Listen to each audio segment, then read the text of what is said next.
وەکو بەڕێوەبەراتی گشتی نووسی هەڵەبجە باوکاری بەڕێز بەڕێوەبەری گشتی لە سنووری بەڕێوەبەراتیمان لە نەخۆشخانەی گشتی هەڵەبجە هەردوو پزیشکی پسپۆر دکتۆر دیدار و دکتۆر درێتوانیان نەشتەرگەریەکی دەگمەن کە ویش گۆڕینی زەرعی قەرەنیە بوو لەم نەخۆشخانەیە ئەنجام بدەن.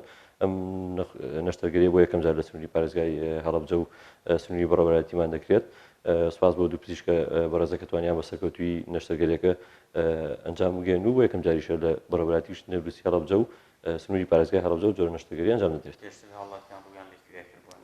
پێشتر بۆ ئەم جۆرە نەشتەرگەری هاوڵاتیان ڕویان لە وڵاتێک دەرەوەی وڵات دەکرێت بە تایبەتی ئەمریکا و وڵاتی ئێران کە خۆی ئەو قەرەنیە ئەمڕۆ لە پارێزگای هەڵەبجە و نەشتەرگەریە جێبەجێکرا لە وڵاتی ئەمریکاوە لە ڕێکواڵتی کۆنتڕۆڵ و داخلی هەرێمی کوردستان بوو لێرە بە سەرکەوتووی نەشتەرگەریەکەی ئەنجام دا.